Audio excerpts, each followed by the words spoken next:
जय हिंद साथियों, नमस्कार। उम्मीद करते हैं आप लोग अच्छे होंगे, स्वस्थ होंगे, मस्त होंगे। साथियों, आज की इस वीडियो में आपको एक नहीं बल्कि 3 नई सरकारी भर्तियों के बारे में जानकारी देने वाले हैं और ये तीनों सरकारी भर्तियां बहुत ही बेहतरीन सीटों पर जारी किया गया है। अगर आप तीनों भर्तियों के टोटल पोस्ट को जोड़ेंगे तो लगभग आपका 35,000 से ऊपर पोस्ट पर वैकेंसी को जारी किया गया है। यानी आपको सरकारी नौकरी लेने का यहाँ पर बहुत ही बेहतरीन मौका सरकार की तरफ से दिया जा रहा है। तो ये तीनों कौन सी वैकेंसियां है और इसमें क्या एज लग रहा है, क्या योग्यता मांगा जा रहा है, सारा जानकारी आपको देने वाले हैं। यहाँ पर हमने डाटा बना रखा है कि किस राज्य में भर्ती निकली हुई है, किस विभाग में भर्ती निकली हुई है, उम्र क्या मांगा जा रहा है, योग्यता क्या मांगा जा रहा है, फॉर्म भरने की अंतिम तिथि क्या है, फॉर्म का फी कितना देना पड़ेगा आपको, सिलेक्शन का इसका प्रोसेस क्या है, यानी कैसे सिलेक्शन होगा आपका, सारा जानकारी देने वाले हैं। इसमें आपको कोई भी डाउट नहीं छोड़ने वाले हैं। तो वीडियो को अंत तक देखिएगा साथियों, और इन तीनों भर्तियों के बारे में आपको समझकर और जाकर डिसीजन लेना है कि किसमें आपको फॉर्म भरना है और किसमें नहीं भरना है। ठीक है, अगर आप चाहें तो आप तीनों में भर सकते हैं, क्योंकि शुरुआत इसकी 12वीं पास से है। ठीक है, अगर आप 12वीं पास है तो आप तीनों भर्तियों में भर सकते हैं फॉर्म। तो चलिए आपको हम बताते हैं पहली भर्ती के बारे में कि किस राज्य में निकला हुआ है और ये कौन सी भर्ती है। तो सबसे पहले हम बात करेंगे, ये बिहार राज्य में निकला हुआ है। ठीक है साथियों, बिहार राज्य में ये बहुत ही अच्छी खासी अधिकारी लेवल का जॉब है और मात्र इसमें जो है 682 सीट है। ठीक है, और बाकी जो वैकेंसी है उसमें 15,000 है और एक जो है उसमें 19,000 है। ठीक है, तो विभाग की हम बात करेंगे तो यहाँ पर बिहार एसएससी बीएसएससी की तरफ से इस वैकेंसी को जारी किया गया है और आपका पोस्ट का नाम है बीएसओ का, यानी कि ब्लॉक सब स्टैटिस्टिकल ऑफिसर। ठीक है, यानी अफसर लेवल का आपका जॉब है, लेवल 7 का जॉब है, तो बहुत ही अच्छा जॉब है। ठीक है, आपको यहाँ पर उम्र की बात करेंगे तो आपका देखिए साथियों, जनरल कैटेगरी का यहाँ पर 21 से 37 साल एज मांगा जा रहा है। वहीं अगर आप जनरल कैटेगरी में फीमेल हैं तो आपका यहाँ पर 3 साल का छूट मिल जाएगा। किसको? तो फीमेल को। ठीक है, अगर हम बात करेंगे ओबीसी को तो ओबीसी का यहाँ पर 21 से लेकर 40 साल तक यहाँ पर एज मांगा जा रहा है और एससी एंड एसटी का जो है 21 से लेकर 42 साल एज मांगा जा रहा है। योग्यता की अगर हम बात करेंगे साथियों तो यहाँ पर आपका ग्रेजुएशन पास होना चाहिए। ठीक है, और ग्रेजुएशन जो है साथियों यहाँ पर आपका ग्रेजुएशन में थोड़ा सा इशू किया है। क्या किया है ग्रेजुएशन में? तो आपका देखिए ग्रेजुएशन जो है या तो आपको मैथ से पास होना चाहिए, नहीं तो आपका अर्थ मतलब इकोनॉमिक्स से पास होना चाहिए। ठीक है, इन सब्जेक्ट से आपको अगर ग्रेजुएशन अगर पास है तो आप फॉर्म भर सकते हैं। आर्ट्स वाले नहीं भर पाएंगे। अंतिम तिथि इसका 19 अप्रैल है, तो आप इसमें फॉर्म आसानी से 19 अप्रैल से पहले भर सकेंगे।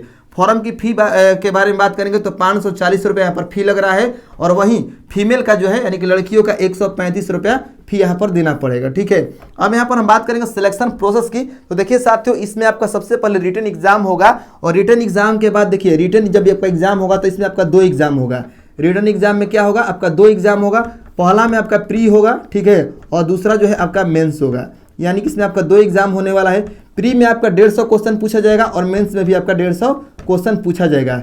ये भी आपका 600 मार्क्स का होगा और ये भी आपका 600 मार्क्स का होगा। ठीक है, और इसमें देखिए क्या पूछा जाता है साथियों, तो इसमें आपका पूछा जाएगा 75 क्वेश्चन जीके जीएस का और 75 क्वेश्चन आपका मैथ रीजनिंग का। यानी देखिए 75 क्वेश्चन आपका जीके जीएस का हो जाएगा, 50 क्वेश्चन आपका रीजनिंग का हो जाएगा और 25 क्वेश्चन जो है आपका यहाँ पर मैथ का रहेगा। ठीक है, यानी टोटल 150 क्वेश्चन रहेगा। तो ये हो गया। अब हम चलिए आपको दूसरी जो है वैकेंसी के बारे में बात करते हैं कि दूसरी कौन सी वैकेंसी है। तो इसके यहाँ पर डिटेल है, यहीं पर हम बता दे रहे हैं कि आपकी दूसरी वैकेंसी कौन सी है और वह किस राज्य में निकला हुआ है।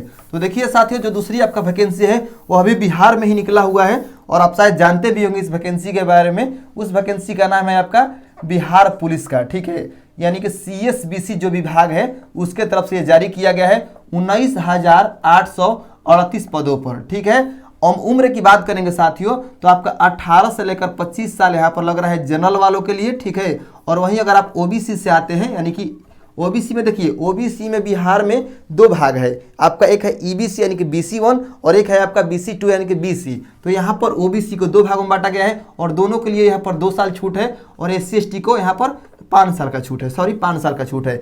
योग्यता की अगर हम बात करेंगे साथियों तो योग्यता इसमें 12वीं पास आपका मांगा जा रहा है। अंतिम तिथि है आपका 18 अप्रैल, यानी कि 18 अप्रैल से पहले आप फॉर्म भर पाएंगे। फॉर्म की फी की बात करेंगे यहाँ पर तो फॉर्म का फी यहाँ पर 675 रुपया आपको देना पड़ेगा। ठीक है, जनरल कैटेगरी के लिए, और बाकी जो लड़की है और SC ST है उनको 250 रुपया। ठीक है, सिलेक्शन प्रोसेस की अगर हम बात करेंगे साथियों तो यहाँ पर सबसे पहले आपका यहाँ पर रिटन एग्जाम होगा।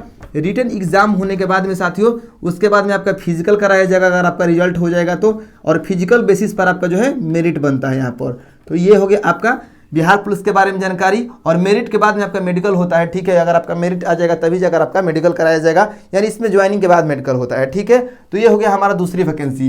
और यहीं पर हम बात करेंगे साथियों, बिहार में ही यहाँ पर जो है बिहार होमगार्ड की भर्ती आई हुई है। आप जानते होंगे जिसमें कोई भी एग्जाम नहीं हो रहा है, बिहार में होमगार्ड के पद पर आई हुई है, जिसमें 12th पास मांगा जा रहा है। यही वाला एज क्राइटेरिया है। उसके बारे में अंतिम तिथि जो है उसका 16 अप्रैल है। 675 रुपये नहीं, उसमें 200 रुपया फी लग रहा है, ठीक है। और देखिए साथियों, इसमें आपका रिटर्न नहीं है, यानी कि कोई भी एग्जाम नहीं है, ओनली फिजिकल है और मेरिट है, फिजिकल के बल पर ही मेरिट है। तो ये आपका तीनों भर्तियों के बारे में शॉर्ट जानकारी हो गया। अगर और भी कोई आपको जानकारी लेना होगा इस भर्तियों के बारे में, हाँ, हाइट की अगर आपका इशू है, ये हाइट कितना लग रहा है, तो SC ST and EBC 160 centimetre, SC ST and EBC यानी कि BC1 160 सेंटीमीटर, और बाकी जो जनरल और BC है, जनरल यानी कि BC2, तो उनको जो है 165 सेंटीमीटर ये हाइट लग रहे हैं। तो यही आपको जानकारी देना था। धन्यवाद, मिलते हैं नेक्स्ट वीडियो में।